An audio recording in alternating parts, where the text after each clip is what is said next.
You're scrolling through social media and you see another post about someone retiring early on dividend income. They're sipping coffee on a beach somewhere while their portfolio pays all their bills. You think to yourself, that sounds amazing, but I'm 32 and barely have anything saved. There's no way I could do that in 2.5 years. What if I told you that retiring on dividends in just 2.5 years isn't just possible, but that the math actually works? Now, before you roll your eyes and click away, I'm not talking about some get-rich-quick scheme or crypto miracle. I'm talking about real dividend investing with real numbers that you can verify yourself. Most people think dividend retirement takes decades because they're thinking about it all wrong.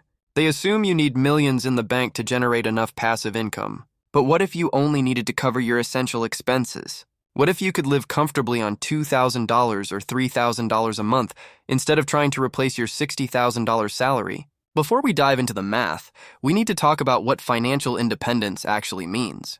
Because, spoiler alert, it's not what Instagram influencers want you to think. Financial independence doesn't mean having enough money to buy a yacht and a private jet. It means having enough passive income to cover your basic living expenses without needing a traditional job. That's it.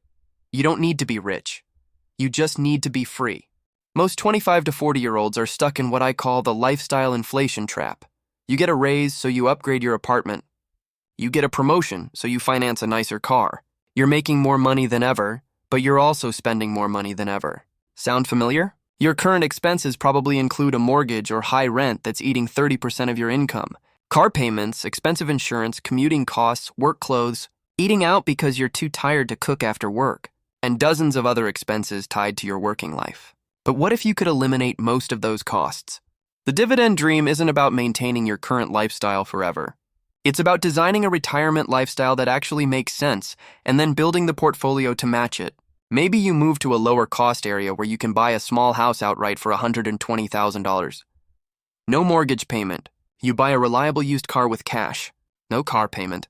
You grow some of your own food and cook most meals at home instead of ordering DoorDash 3 times a week. Suddenly, your monthly expenses drop to maybe $2,000 or $2,500 instead of $4,000 or $5,000. And here's the kicker.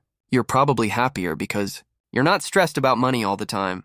This is where dividend investing becomes realistic. You're not trying to generate $5,000 per month in passive income. You're trying to generate $2,500. That's a completely different math problem, and it's one that can be solved in 2.5 years if you're strategic about it. The beauty of dividend investing is that it's predictable. Growth stocks might double or crash. Crypto might make you rich or broke. But dividend-paying companies send you checks every quarter regardless of what the stock price is doing. Johnson & Johnson has been paying dividends for over 60 years. Coca-Cola has been increasing their dividend for 61 consecutive years. These aren't get-rich-quick schemes. They're boring, reliable businesses that share their profits with shareholders. So when I talk about the dividend dream, I'm talking about waking up on a Tuesday morning and checking your bank account to see that $800 showed up overnight from your investments. No boss to report to. No commute. No meetings that could have been emails. Just money showing up because you own pieces of profitable businesses. Now we get to the fun part. How much money do you actually need to retire on dividends? Most retirement calculators will tell you to multiply your annual expenses by 25. So if you spend $60,000 a year, you'd need $1.5 million. That's the traditional approach, and it's exactly why people think dividend retirement is impossible in 2.5 years. But we're not playing by traditional rules. We're flipping the script entirely. Instead of trying to replace your current lifestyle, we're designing a retirement lifestyle first and then building the portfolio to match it. To generate $2,500 per month in dividend income, you need a portfolio that pays $30,000 annually. With a 6% dividend yield, which is absolutely achievable with the right dividend stocks and REITs, you'd need a portfolio worth $500,000. Now, $500,000 still sounds like a lot, but it's not $1.5 million. And this is where the 2.5-year timeline becomes realistic. You don't need to save $500,000 from scratch. You need to build a portfolio worth $500,000, and there's a huge difference. The secret is leverage and aggressive growth strategies. I'm talking about using margin responsibly, focusing on high-yield dividend stocks that also have growth potential, and reinvesting every single dividend payment back into more shares. When you combine a high savings rate with strategic leverage and compounding growth, you can accelerate your timeline dramatically. You probably think I'm about to tell you to save $200,000 per year, which would be impossible on a normal salary. But that's not how this works. You might only need to save $80,000 per year through a combination of side hustles, cutting expenses, and maybe selling some assets. That's about $6,700 per month, which is aggressive but not impossible if you're treating this like a part-time job. With the right dividend growth stocks averaging 8 to 10% total returns plus reinvested dividends, your money compounds much faster than traditional savings approaches. Your $80,000 investment in year one might generate $4,800 in dividends that get reinvested. Your portfolio is growing from both your contributions and the compound returns. But you don't even need to hit $500,000 to start living off dividends.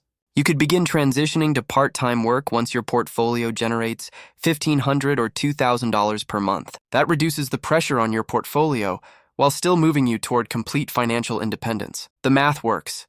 The question is whether you're willing to treat the next 2.5 years like the most important financial period of your life. All right, let's talk about the approach that makes financial advisors break out in cold sweats. This is for the 28-year-old who's tired of living paycheck to paycheck and willing to risk it all for financial freedom. It's not for everyone, but if you're the type of person who puts hot sauce on everything and thinks diversification is for people who don't know what they're doing, this might be your path.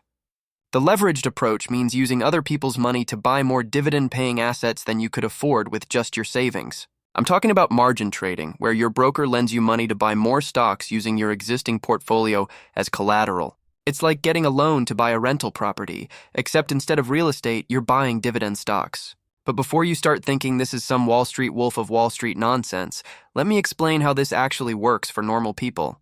You start by building a solid foundation of dividend stocks with your own money. Maybe $30,000 worth of boring companies like Realty Income, Johnson & Johnson, and Verizon. These are companies that have been paying dividends longer than you've been alive. Once you have that foundation, you can use margin to double your position. Your $30,000 portfolio becomes $60,000 in buying power. If your dividend yield is 5%, you're now generating $3,000 in annual dividends. This is instead of $1,500. The margin interest might cost you 8% annually, but you're betting that your dividend stocks will appreciate enough to cover that cost while still generating more income than you could without leverage. The key is being extremely selective about which stocks you leverage. You're not buying meme stocks or the latest tech IPO. You're buying companies that have survived multiple recessions and kept paying dividends through everything. Think Coca-Cola during the Great Depression or Microsoft during the dot-com crash. These are businesses that generate cash flow regardless of what's happening in the economy. You also need strict risk management rules. Never use more than 50% margin, which means if your portfolio drops 30%, you won't get a margin call. Set stop losses on individual positions so one bad stock pick doesn't wipe out your entire strategy. And most importantly, have an exit plan if things go wrong. The math on leveraged dividend investing can be incredible if you execute it properly. Let's say you start with $40,000 and use 40% margin to control $56,000 worth of dividend stocks yielding 5.5%. That generates $3,080 in annual dividends. The margin interest costs you about $1,280 per year, leaving you with $1,800 in net dividend income. But here's where it gets interesting. Those dividend stocks also appreciate over time. If they grow at 7% annually, your $56,000 portfolio becomes $59,920 after 1 year. You've made $3,920 in capital appreciation plus $1,800 in net dividends. That's $5,720 in total returns on your $40,000 investment, or about 14.3%. Reinvest those dividends to buy more shares, and the compounding effect accelerates dramatically. After 2.5 years of aggressive reinvestment and consistent contributions, you could realistically have a portfolio worth $300,000 to $400,000, generating $15,000 to $20,000 in annual dividend income. The downside? If dividend stocks crash 40% like they did in 2008, your leveraged position could get wiped out completely. You could lose everything and still owe money to your broker. This is why I said it's high risk. You're essentially betting your financial future on the stability of dividend-paying companies and your ability to weather market volatility without panic selling. This approach works best for people who have stable income from their day job, low fixed expenses, and the emotional discipline to stick with the strategy even when their portfolio is down 20%. If you're the type of person who checks their investment account every day and loses sleep when it's down, leveraged dividend investing will probably give you an ulcer. Now let's talk about the approach for people who prefer sleeping at night. This is the I'm going to outsave and out-earn everyone else strategy. No leverage, no complicated option strategies, just pure financial discipline combined with aggressive income optimization. The hypersaver approach starts with a simple question. What's the maximum amount of money you can realistically save and invest over the next 2.5 years? Most people think they can save 10-15% of their income, but we're not talking about most people. We're talking about someone who treats wealth building like a competitive sport. You start by tracking every dollar you spend for 1 month. And I mean everything. That $4.50 coffee, the $12 Netflix subscription you forgot about, the $40 you spent on Uber because you were too lazy to take the bus. Most people are shocked to discover they're spending $500 to $800 per month on stuff they don't even remember buying. Once you see where your money is actually going, you can get ruthless about cutting expenses. You cancel subscriptions you don't use daily. You meal prep on Sundays instead of ordering takeout 4 times a week. You find a cheaper apartment or get roommates. You drive your current car until it literally won't start anymore instead of financing something newer. But cutting expenses is only half the equation. The real magic happens when you focus on dramatically increasing your income. This isn't about asking for a 3% raise at your current job. This is about treating income growth like a second full-time job. You pick up freelance work in your spare time. You start a side business around a skill you already have. You house sit for people when they travel and save money on rent.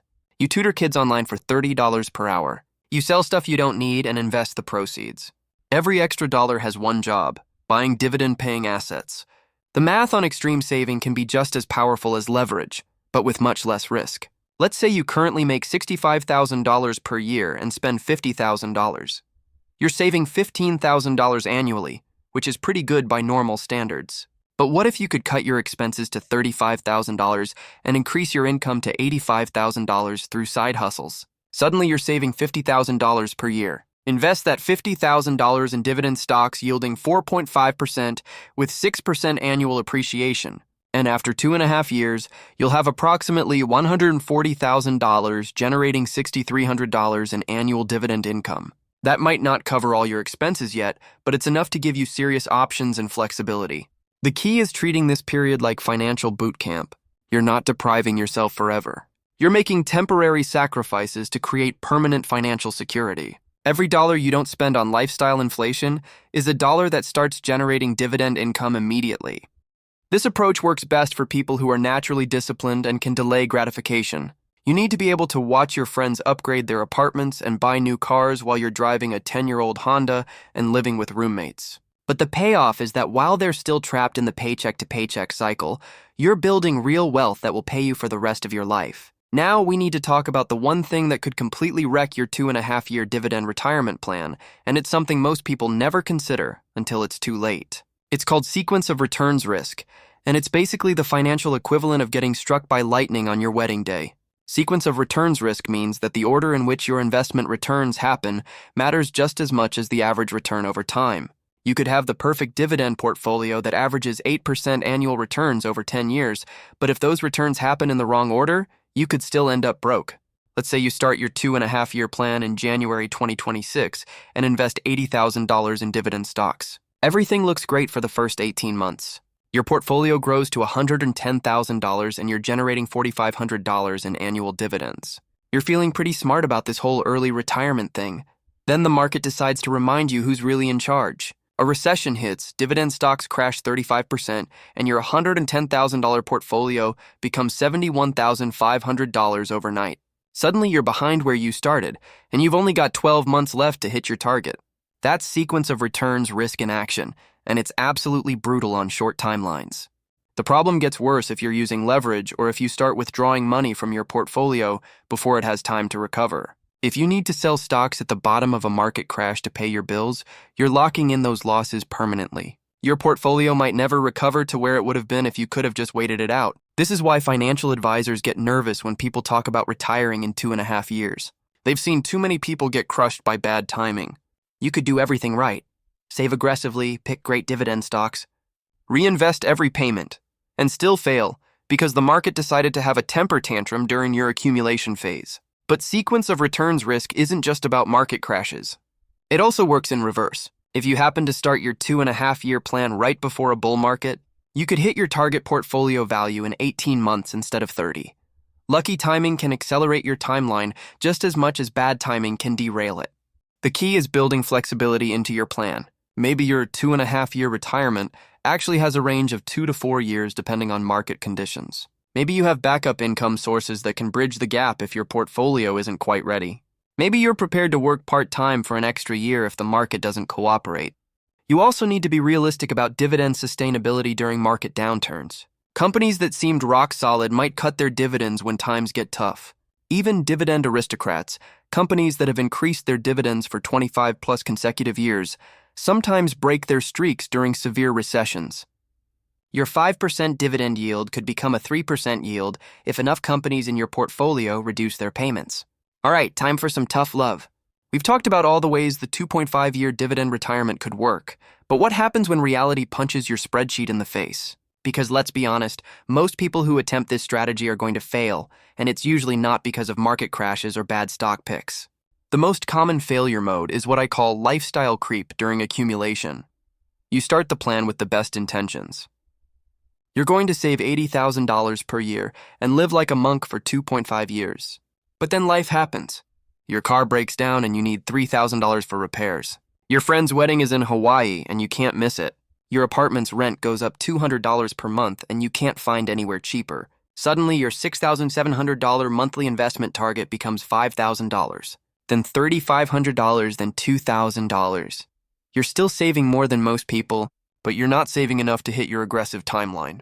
Instead of retiring in 2.5 years, you're looking at 5 or 6 years, which is still great, but not what you planned for. The second most common failure is what happens when you actually hit your target portfolio value, but realize you can't live on the dividend income. Generating $2,500 per month in dividends sounds great, until you remember that you still need health insurance, car insurance, property taxes, and all the other expenses that don't disappear just because you're not working. You might discover that your essential expenses were more like $3,500 per month, not $2,500 per month. Or maybe you get bored sitting at home all day and want to travel, take classes, or start hobbies that cost money. Retirement isn't just about covering your bills. It's about having enough money to actually enjoy your life. Then there's the psychological failure mode that nobody talks about. You spend 2.5 years obsessing over every dollar, tracking your net worth daily, and treating money like the most important thing in the world. You hit your target, quit your job, and then realize you have no idea what to do with yourself. Work gave your life structure, social interaction, and purpose. Without it, you might feel lost, isolated, or depressed. Some people discover they actually liked their careers and miss the intellectual challenges and relationships that came with working. Early retirement can be lonely if all your friends are still working 9-to-5 jobs. The scariest failure mode is running out of money in your 60s or 70s because you retired too early and didn't account for inflation, healthcare costs, or market downturns. Your $2,500 a month dividend income might be enough when you're 35 and healthy, but what about when you're 65 and need expensive medical care? If your dividend retirement plan fails, you're not necessarily doomed. You could go back to work, but explaining a 10-year gap in your resume might be challenging. You could try to rebuild your portfolio, but you've lost valuable earning years when you could have been contributing to 401ks and building Social Security credits. The reality is that most people who successfully retire early don't do it in 2.5 years. They do it in 8 to 12 years with much more conservative strategies. They build larger safety margins, diversify their income sources, and plan for the unexpected expenses that always seem to pop up. But failure isn't always bad. Even if you don't hit the 2.5-year target, you'll probably end up in a much better financial position than if you'd never tried. You'll have developed better money habits, built a substantial investment portfolio, and proven to yourself that you can live on less than you earn. In fact, if you want to learn how you can live off just $200,000 and never work again, watch this next video.